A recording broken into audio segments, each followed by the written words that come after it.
Sense is run by a bunch of investment bankers, and their modus operandi.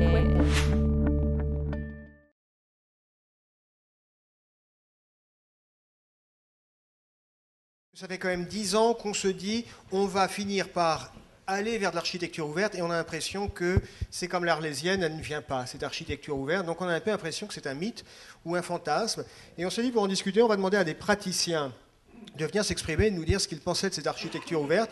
On a demandé à 2 plateformes de distribution et à 2 gérants étrangers. Alors Philippe Leroy qui représente la maison Raiffeisen, ça nous a semblé intéressant d'avoir un gérant allemand qui connaît l'architecture autrichien, mais maxima culpa. Un gérant autrichien qui connaît l'architecture ouverte aussi en Allemagne, au Royaume-Uni, en Italie, et qui pourra mettre un peu en perspective les pratiques qu'il voit en France. Éléonore Bonneau, voilà, de Threadneedles, qui, là encore, donc un gérant étranger britannique, qui connaît l'architecture ouverte sur différents pays, et là, ça va nous aider à mettre tout ça en perspective. Christophe Van Nuys de Cardiff, donc une plateforme, et puis une deuxième plateforme, Félicien Nguyen, Generali Patrimoine. Et donc, le dialogue, c'est toujours la même logique. On a une demi-heure et on prend aussi les questions de la salle. Et comme on est en fin de journée, n'hésitez pas, s'il y a des questions qui se manifestent, eh bien on les prend. On les prend tout de suite. La première question qu'on se pose concernant l'architecture ouverte en France, c'est de se dire comment se fait-il que ce soit aussi peu ouvert. Je crois qu'on compte entre, selon les sources et les définitions, 3, 4, 5 000 CGP plus ou moins I en France, contre 30, 40, 50 000 au Royaume-Uni, en Allemagne ou en Italie. Qui a un avis sur... Bon, pas d'avis. Allez, on passe à la question suivante. Voilà, donc, non, allez, Éléonore. Je profite, je veux bien répondre, Frédéric. Bonjour à tous, donc Christophe Van Nuys de la société Cardiff. On observe effectivement, vous le disiez, qu'il y a effectivement un nombre de CGPI en France qui est bien sûr, qui est en tout cas bien inférieur à ce qu'on peut voir dans certains pays, notamment les pays anglo-saxons. C'est peut-être dû à l'histoire. On a en France un pays très bancarisé. On est un peu sur le modèle que l'on observe d'ailleurs, que l'on découvre aussi et que l'on peut voir en Belgique particulièrement. On est dans un pays qui est très bancarisé, et sans doute que ça a été effectivement la raison pour laquelle le métier des CGPI s'est développé un peu plus tardivement. Ça veut dire qu'il y a trop de banquiers, ils ne laissent pas de la place aux autres, c'est ça? Je pense que les CGPI ne diront pas le contraire de ce que vous dites, Frédéric. Et en tout cas, on peut quand même observer que la profession s'est beaucoup développée depuis ces dernières années, et elle va continuer à le faire. Voilà.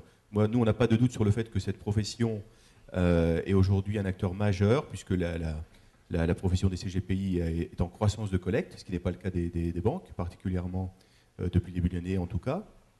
Et en tout cas, on le voit qu'effectivement, ça continue à progresser. Et le CGPI a de plus en plus sa place dans l'environnement de la gestion de patrimoine du français. Oui. Donc non, on n'est pas là trop pour brosser les CGPI, on les aime beaucoup. On n'est pas là pour les brosser. On sait S'ils étaient plus nombreux, on se comporterait la question, mieux, c'est voilà. pourquoi il n'y en a pas plus. Après, est-ce qu'ils le font bien? C'est une question intéressante, mais c'est une autre question. Éléonore, un avis sur vous? Vous avez une vision assez internationale. Oui, la France, par rapport à ce que vous constatez sur notre marché. Je suis assez d'accord sur l'analyse qui a été faite, mais c'est vrai qu'il y a aussi dans les pays étrangers des champions bancaires avec des réseaux importants.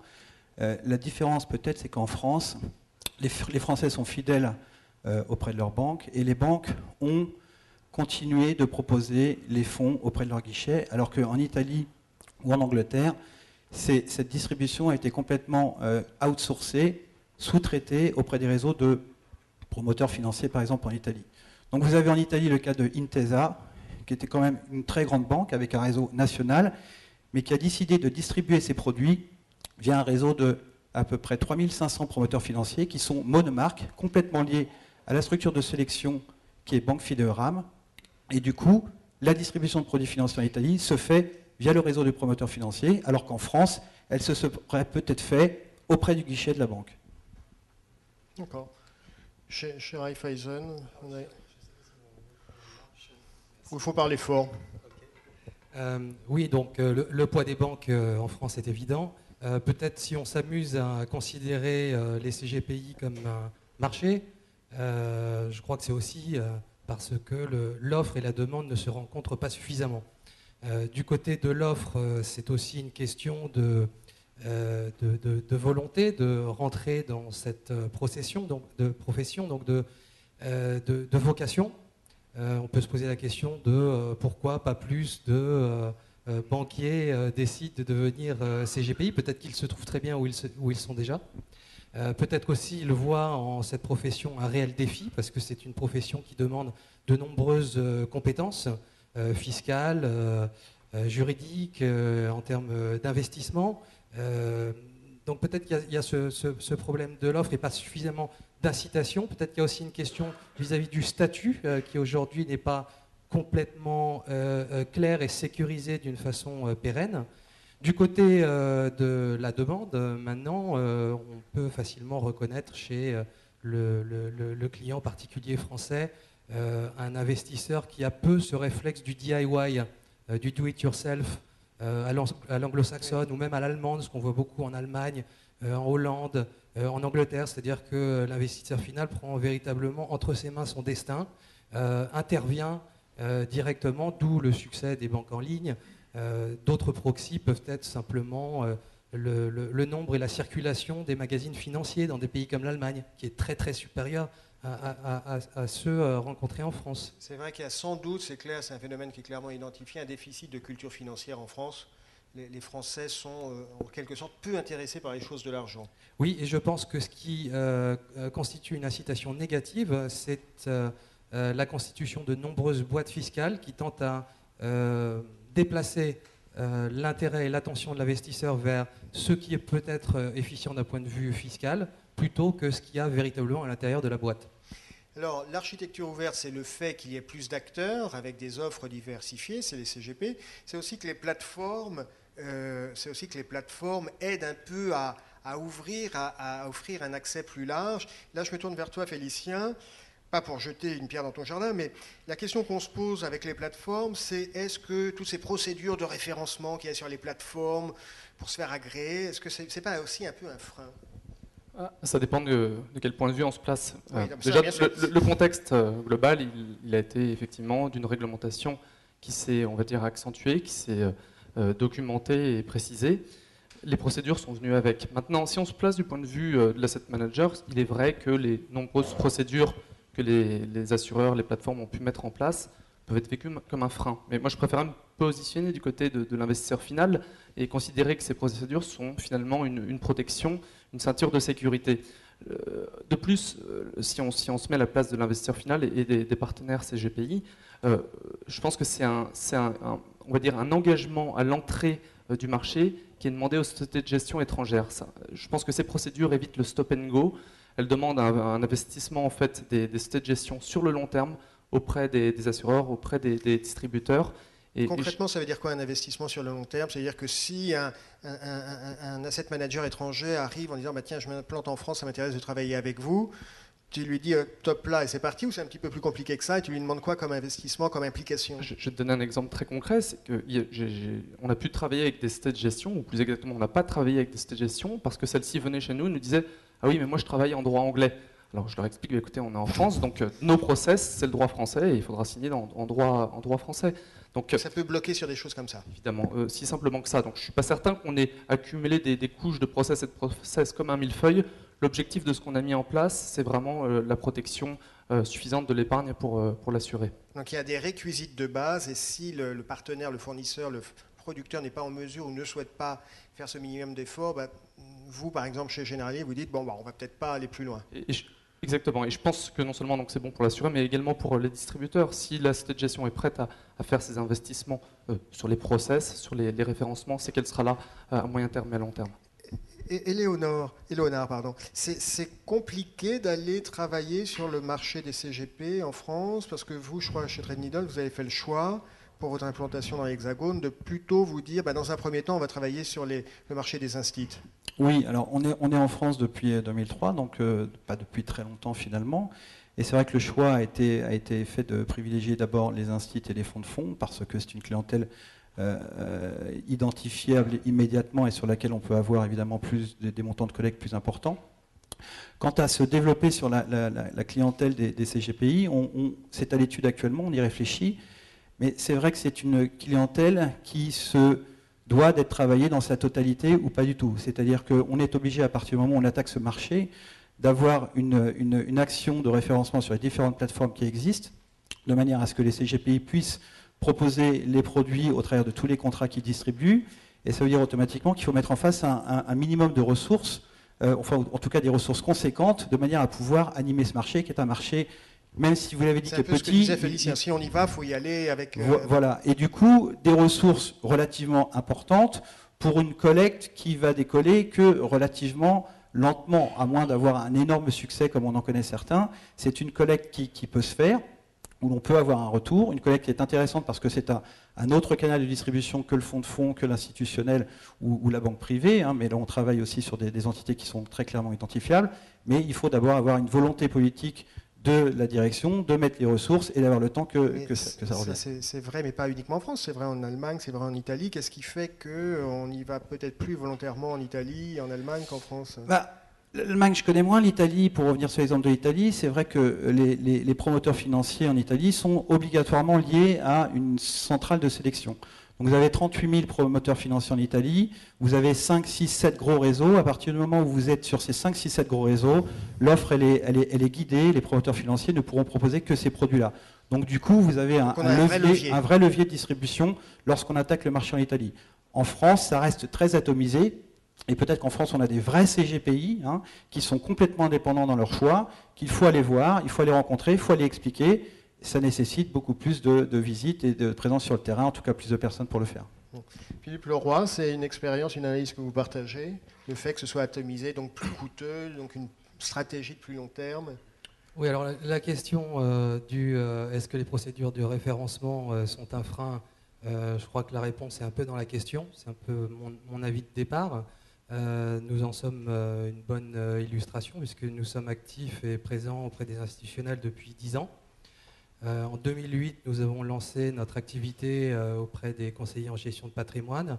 Probablement, ce n'était pas la période optimale vis-à-vis des plateformes, des compagnies d'assurance parce qu'elles avaient tout simplement autre chose à faire que de s'intéresser à nous. Elles étaient probablement plus dans une logique de rationalisation de leur propre gamme que d'avoir une volonté forte d'élargir le cercle.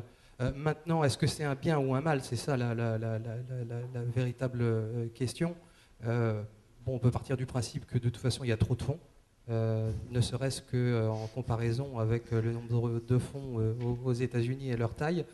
Et que par ailleurs, parce qu'il faut être humble par rapport à cette donnée-là, la principale clé du succès des investissements du particulier, c'est probablement un peu moins le choix du bon fonds et un peu plus l'allocation d'actifs juste et pertinente à long terme. Donc on peut tout à fait vivre avec une architecture guidée. Maintenant, là où nous, on se pose quand même des questions sur cette inertie à développer et à régénérer une nouvelle offre, c'est sur l'ajout de nouvelles expertises, parce que nous sommes dans un contexte de marché changeant, où les investisseurs ont besoin de nouvelles solutions pour faire face à de nouveaux risques, et l'inertie qui est liée à la procédure de référencement peut avoir comme effet pernicieux de ralentir la mise à disposition de nouvelles solutions, de solutions pour faire une meilleure gestion des risques ou pour tout simplement jouer de nouveaux marchés. Alors, je me permets de réagir, je ne partage pas exactement ton point de vue du côté assureur, parce qu'en fait on met en place des process, parce que l'objectif en fait de notre sélection, c'est d'avoir si possible les meilleures unités de compte par peer group, par groupe homogène de fonds. Moi je vois que côté Generali, patrimoine, on référence près de 700 nouveaux supports par an, donc c'est beaucoup. On a une base de près de 6000 fonds, donc c'est assez conséquent. Vraiment, l'objectif, en tout cas, qu'on a avec ces process, c'est pas de se positionner comme un carrefour qui prendrait tout type d'UC. Évidemment, l'objectif, c'est de mettre l'ensemble des unités de compte dont les partenaires CGPI ont besoin pour faire des allocations efficientes à disposition. Mais si possible, dans l'ensemble de ces unités de compte, qu'on mette les meilleurs de chaque catégorie. C'est vraiment les enjeux qu'on essaye d'avoir autour de ces politiques de référencement. Et je crois que vous le faites très bien. Juste une petite ajout. La question que je me pose, c'est par rapport à des nouvelles gestions, parce que qui dit nouvelle gestion dit souvent de nouveaux fonds qui ont des tailles assez limitées. Et très rapidement, on peut rencontrer... Voilà. C'est un peu la question, est-ce qu'il n'y a pas une prime aux plus gros acteurs qui ont déjà effectivement du track record, des ressources et qui donc ont les moyens de suivre le mouvement. Vous êtes à l'aise là-dessus? Oui, mais c'est un peu... effectivement, ça se passe un petit peu comme ça, il faut être tout à fait clair et transparent. La problématique de l'assureur, c'est quoi? À la limite, on pourrait se dire, mais l'assureur aurait tout intérêt à mettre tous les fonds de la place. Bien évidemment, en mettant tous les EPCM de la place, il va dans augmenter, le tas, il aura les bons. Il va augmenter, il aura les bons bien sûr, mais surtout il va augmenter significativement sa collecte. Mais n'oubliez pas que le point de vue de l'assureur, et là je me place du côté de ceux comme effectivement mon collègue de Generali qui s'occupe des agréments, c'est que nous aussi on a des comités d'agrément, nous aussi on agrée plusieurs dizaines de fonds chaque année, mais ce qu'on regarde surtout c'est de sécuriser le comportement du contrat et de sécuriser surtout les engagements que nous prenons vis-à-vis des clients, donc les clients des CGPI, c'est-à-dire qu'en fait, n'oubliez pas que c'est la société d'assurance qui est propriétaire des titres, donc elle doit assurer la liquidité. Donc un des points fondamentaux qui est effectivement observé par les comités d'agrément, c'est est-ce que le fonds sera suffisamment liquide pour que le jour où le client devra faire un arbitrage ou un rachat, on sera en capacité immédiatement de lui fournir le capital qui nous demande de le rembourser. Voilà. On veut éviter les situations où on reste collé sur des fonds. Tout à fait. Voilà, je pense que chez Generali, ils font exactement la même chose. Et nous aussi, on a des comités d'agrément, mais on en a toutes les semaines. Et toutes les semaines, on agrée des nouveaux fonds. Mais c'est quelque chose qui est fondamental, c'est d'avoir effectivement des fonds qui soient tout à fait liquides pour pouvoir effectivement respecter les engagements que nous prenons vis-à-vis des clients assurés. Alors qu'est-ce qui peut faire que cette architecture ouverte prenne plus d'essor en France? Est-ce qu'il faut que les plateformes agréent plus de fonds? Est-ce qu'il faut qu'il y ait plus de CGP? Ou est-ce qu'il faut qu'il y ait plus, on parle beaucoup des CGPI, mais est-ce qu'il ne faut pas aussi qu'il y ait des investisseurs indépendants et plus volontaires? Parce que c'est vrai qu'on parlait du poids des réseaux bancaires.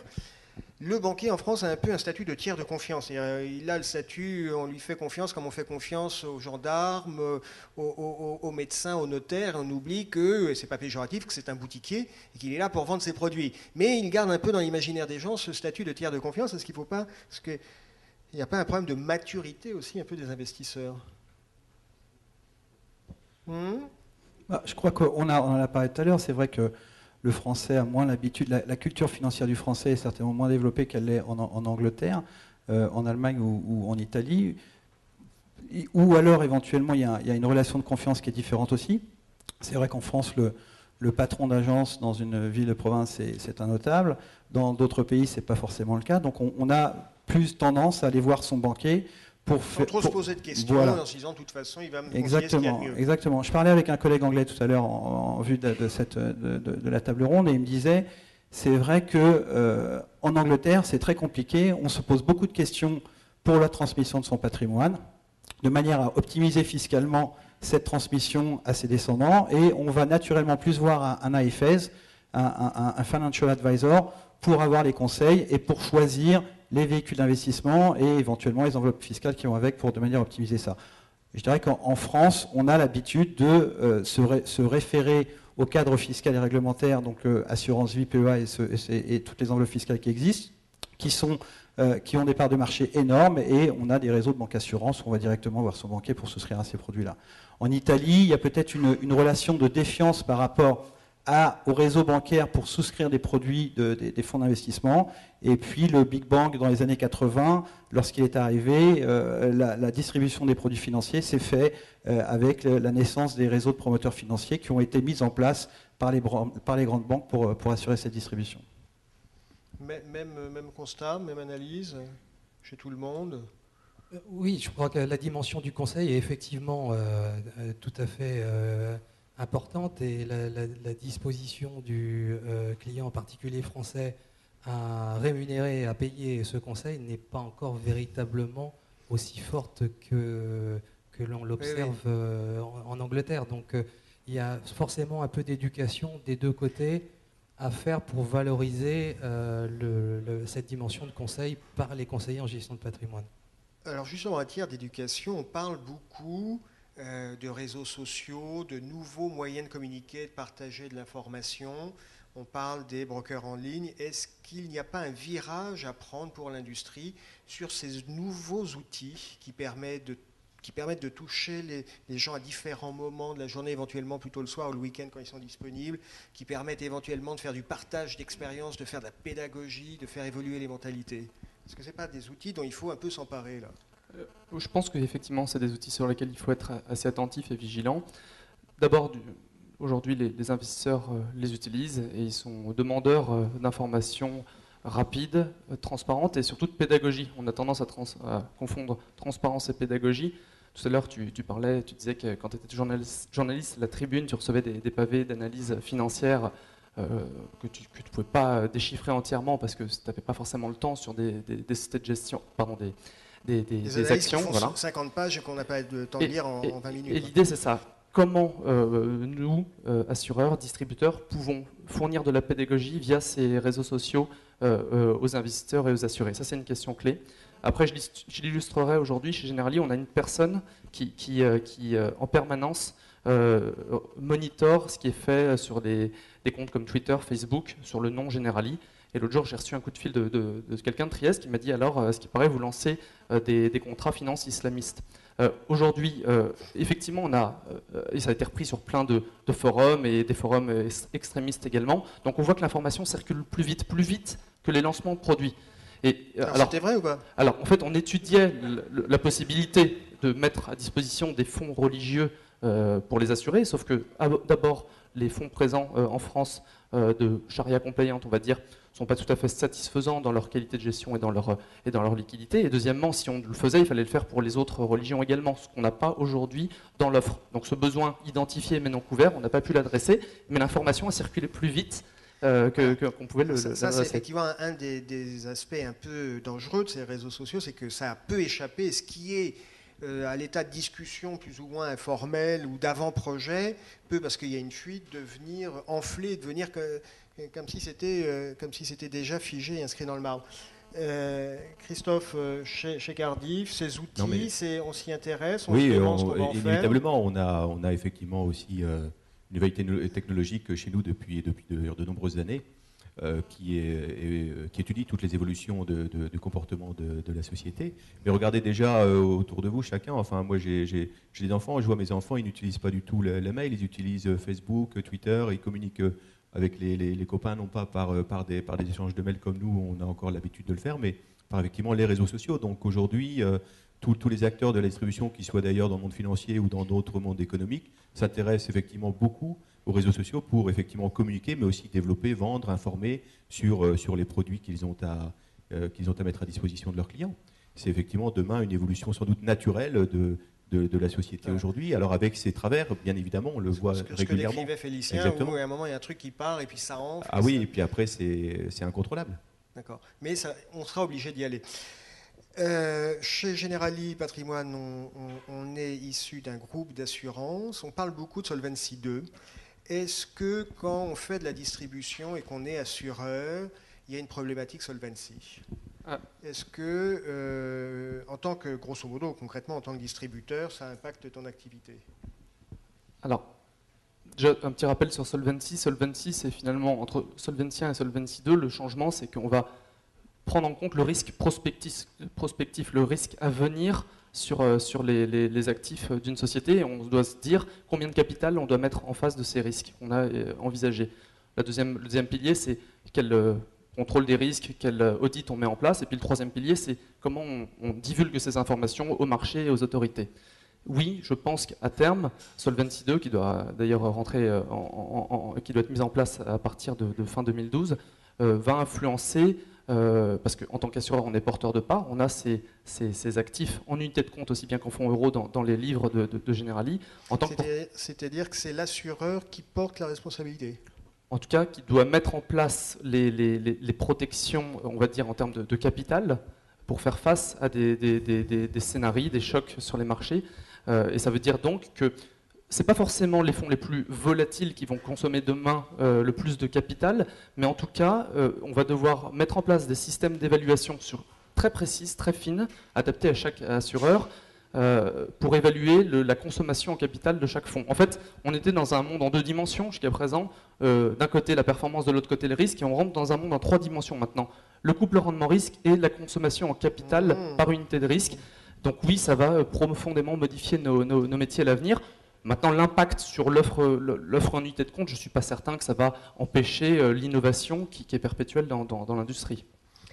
Pour vous, Philippe, mais Christophe, allez-y. Au contraire, je pense que ça va favoriser l'innovation parce que, effectivement, Solvency 2 pour les assureurs, BAL 3 pour les banquiers, vont apporter des contraintes nouvelles et complémentaires et très coûteuses. Hein. Il faut en être tout à fait conscient. Solvency 2 va coûter très cher aux compagnies d'assurance et ça va inévitablement rejaillir sur le prix du produit, c'est évident. Mais en même temps, il faudra faire preuve d'innovation pour justement profiter tant que faire se peut de ces contraintes pour trouver des produits nouveaux qui sont générateurs aussi de marge comme l'étaient les contrats jusqu'à présent.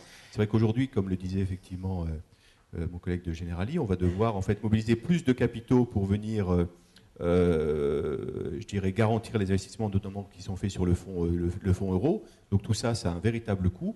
Et derrière, effectivement, il faudra trouver des produits, des solutions plus originales, plus innovantes, avec des marges aussi plus importantes pour pouvoir... Voilà, ça veut dire qu'en termes de démarche commerciale, ça va vous inciter à vous détourner un petit peu du fonds en euros pour pousser les UC. Alors, nous, on ne s'est jamais très focalisé sur le fonds euro chez Cardif. On a toujours été plutôt un collecteur d'unités de compte, mais inévitablement, vous avez raison, de toute façon, les contraintes sont telles sur les fonds généraux que, naturellement, tous les acteurs vont encore essayer d'amplifier, je dirais, la collecte vers les unités de compte. Oui, clairement, oui. Il y a un thème qu'on a abordé ce matin au cours de la table ronde d'ouverture. C'est le thème de la RDR. La RDR, c'est une directive britannique qui prévoit de limiter les possibilités de rétrocession. Quel est votre sentiment à chacun sur cette fameuse RDR qui a fait déjà couler beaucoup d'encre? C'est bien, c'est pas bien, c'est utile, on en veut, on n'en veut pas? Alors, je ne sais pas si on en veut ou on n'en veut pas, ça sera aux acteurs de décider. En tout cas, c'est pas. Vous êtes un acteur. En France, ça n'est toujours pas d'actualité. En Angleterre, par contre, ça l'est, puisque la RDR va être mise en place au plus tard au 31 décembre 2012. Donc, c'est une période de préparation de transition qui est en cours actuellement. La RDR a deux aspects. Il y a l'aspect rémunération du conseiller financier et il y a l'aspect certification dans sa capacité à avoir un certain niveau de compétences pour garantir le meilleur niveau possible de conseil, puisque c'était visiblement un des constats de la FSA en Angleterre que sur les 58 000, mais 30 000 AFS, ou Financial Advisor, en activité, il y avait une grande hétérogénéité de connaissances et de niveau de conseil. Donc ils ont l'obligation de se former et de passer un examen. Et puis le deuxième volet de la RDR, c'est l'interdiction pour le conseil financier de toucher une rémunération de la part du distributeur. Ce qui veut dire qu'ils vont devoir changer la structure de leur rémunération en demandant à leurs clients de leur payer un upfront ou des honoraires annuels au titre du conseil. Et puis ça prévoit aussi qu'il y ait une complète transparence sur la rémunération qui sera, sur ce qu'ils paieront, qui ira à quoi ira qui. Et Léonard, quand vous parlez des AIFE anglais, est-ce que vous voulez dire qu'ils étaient globalement plutôt moins bien formés que sur le continent et que du coup on a décidé de taper un grand coup? C'est ça un peu qu'il faut comprendre? Mais en Angleterre, vous avez 20% qui sont des AFS, donc ils ne sont pas indépendants et donc ils sont monomarque ou multimarque, donc on peut supposer que cela forcément pour être affilié à Royal Bank of Scotland, Legal General ou d'autres réseaux, il y a un minimum de prérequis en termes de capacité à distribuer les produits, ou en tout cas les structures qui les ont affiliés font en sorte qu'il y ait un minimum de conseils qui soit donné. Pour les 80% restants, ce sont des purs indépendants. Et il semble que, en tout cas, la FSC a jugé bon qu'il y ait un minimum de connaissances et un examen obligatoire à passer qui devra être passé avant la fin 2012. Donc, peut-être une plus grande hétérogénéité, mais enfin, il y a 30 000 AFS, enfin 80%, voilà, la distribution est plus large. Félicien, la RDR, c'est un sujet de réflexion ou ça reste un sujet britannique et on se dit ça ne nous concerne pas? C'est un sujet de réflexion. Maintenant, notre point de vue, c'est que pour l'instant, on agite le drapeau rouge, on aime se faire peur, mais que ce n'est pas forcément à l'ordre du jour. Effectivement, si ça devait se produire, ça aurait un impact clair sur le business. Et il faudrait à nouveau, comme on le disait tout à l'heure, innover, savoir comment reconstruire la structure de la chaîne de valeur, la structure de conseil. Mais on n'en est vraiment pas là de notre point de vue. Quand vous dites reconstruire la structure de la chaîne de valeur, ça veut dire quoi? Ça veut dire que si on ne peut pas rémunérer les conseillers par un côté, il faudra trouver un moyen de les rémunérer quand même, c'est ça? Oui, et si le fait est que l'idée, c'est pas d'arriver avec des produits surchargés par rapport à des produits que vous pourriez avoir dans des réseaux bancaires traditionnels. Donc, il faudra vraiment innover au niveau du produit pour avoir quelque chose d'intéressant pour les conseillers et puis surtout attractif pour les Et clients. vous avez commencé à réfléchir ou pas? Pour l'instant, franchement, vous préférez ne pas en parler chez Generali? non, franchement, notre position, c'est que voilà, on agite le drapeau rouge, on n'en est pas à ce niveau-là. On pense que c'est pas forcément à l'ordre du jour en France. D'accord. Philippe Leroy, la RDR, c'est bien, c'est mal, c'est un sujet de réflexion ou pour vous ça reste une abstraction? Alors c'est un sujet avant tout de distributeur. C'est un sujet qu'on retrouve en Angleterre sur la base de ce qui avait été mis en place il y a 10 ans aux États-Unis.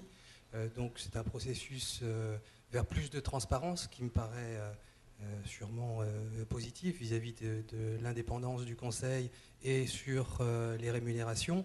Après, on peut bien évidemment se poser des questions sur le modèle économique et sur le coût associé à la compliance, au respect des nouvelles mesures.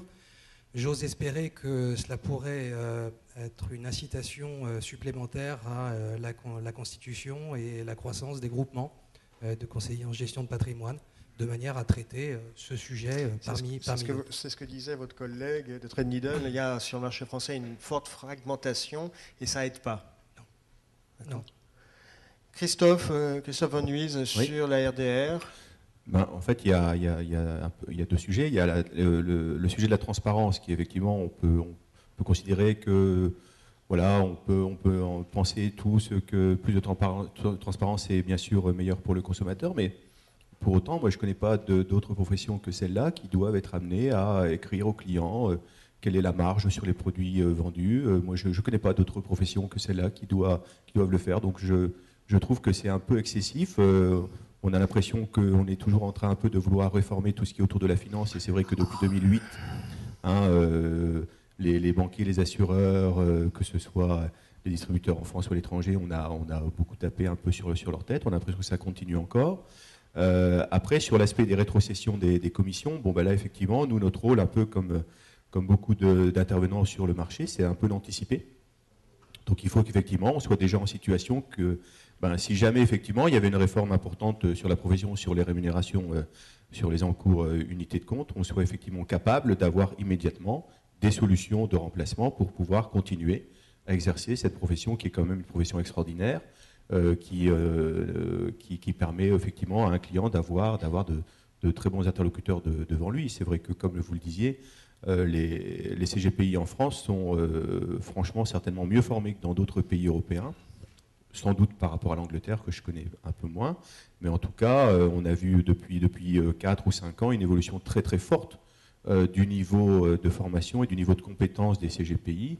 On n'est plus du tout dans ce qu'on a connu il y a une vingtaine d'années, où là, effectivement, il suffisait de mettre une plaque devant un bureau en mettant conseiller en gestion de patrimoine. Aujourd'hui, ça n'a plus rien à voir. Vous voulez dire un peu vendeur de bretelles, quoi. Exactement. Hein bon. Alors, c'est vrai que l'industrie financière est un peu scrutée, moyennant quoi, quand vous vendez un appareil photo numérique, ça coûte 100 €, et si vous êtes trompé, vous avez perdu 100 €. Quand vous investissez dans un produit financier, souvent c'est plusieurs milliers d'euros, et c'est pour au moins 3, 4, 5 ans, donc c'est plus engageant, et c'est un petit peu normal quand même qu'on essaye de comprendre ce qu'on achète. Alors ça c'est normal, qu'on ait la bonne vision d'effectivement quel est le produit acheté, ça c'est tout à fait naturel. Par contre, qu'on ait une vision immédiate sur la marge, pour l'exemple que vous prenez, quand on achète un appareil photo numérique, à la FNAC, ils ne nous disent pas quelle est la marge sur le contrat, sur l'appareil photo. Voilà, ils ne disent pas, vous le vendez, on vous le vend 100 € et moi, il me revient à 35 €. Donc pourquoi, quand on vend un contrat d'assurance vie ou un OPCM, on devrait dire, voilà, vous l'achetez tel prix et moi, je vais gagner dessus, 0,80, 1%, 1,50%. Les rétrocessions des vendeurs sur telle ou telle marque. Oui. Je crois qu'il y a quand même une différence entre le fait d'acheter un autoradio à la FNAC et d'acheter un produit financier. Il y a une relation de confiance qui s'introduit quand on est avec son conseiller financier et on oublie parfois que le conseiller financier peut être l'objet de conflits d'intérêts. C'est aussi trivial que ça. C'est-à-dire qu'il y a un moment, quand vous êtes mieux commissionné sur le produit A que sur le produit B, est-ce que vous n'avez pas plutôt envie de vendre le produit A que le produit B ? Il faut être lucide. Donc c'est aussi pour ça que le régulateur a sans doute à un moment éprouvé le besoin de mettre un petit peu de transparence. Quand même. Je vous remercie en tout cas d'avoir répondu aussi clairement aux questions. On va garder quelques minutes pour prendre les questions de l'Assemblée. Oui, non, non. Eh bien, écoutez, oui, monsieur.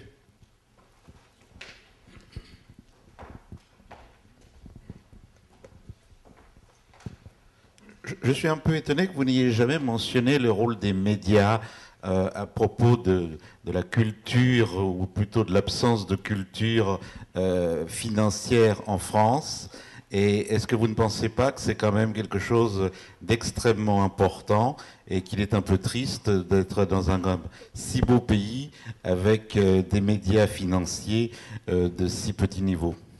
Alors, j'adhère à 100% à votre question qui est moins une question qu'une affirmation. J'évoquais ce matin une enquête que nous réalisons au niveau mondial sur les conditions faites aux investisseurs. Et parmi les critères qu'on analyse, il y a les frais, il y a la réglementation, il y a le niveau de culture et il y a les médias. Et on essaye de voir si, pour chaque pays qu'on suit, on a des médias plutôt bien formés, plutôt consuméristes, qui vont dans le sens des intérêts de l'investisseur. Et c'est vrai que dans ce domaine-là, pour autant que je me souvienne, la France est notée C, c'est-à-dire pas très bien notée. Et c'est vrai qu'on n'a peut-être pas toujours des médias qui font les efforts de pédagogie qui seraient nécessaires, les efforts d'investigation qui seraient nécessaires. On a été en France, il y a de cela 2 ans et demi, les premiers à mettre en avant l'importance de la problématique des frais quand on s'intéresse au fonds. Pourquoi les frais, c'est important? Parce que autant les performances passées ne préjugent pas des performances à venir, autant les frais passés donnent une bonne idée du fardeau que certains gérants doivent supporter. Et on a été les premiers à mettre en lumière cette problématique des frais. On est heureux de constater qu'un certain nombre de journalistes ont réalisé qu'en effet, c'était un paramètre à regarder. C'est pas le seul, c'est loin d'être le seul. C'est un des paramètres à regarder quand on analyse les fonds. Et on partage complètement votre sentiment. Il y a un gros travail de pédagogie à faire du côté des médias. Et effectivement, il n'y a pas que les distributeurs qui pourront faire changer les mentalités des investisseurs. Il y a aussi ces relais d'information et ces leaders d'opinion que peuvent être les médias. Absolument. Je vous remercie de votre attention.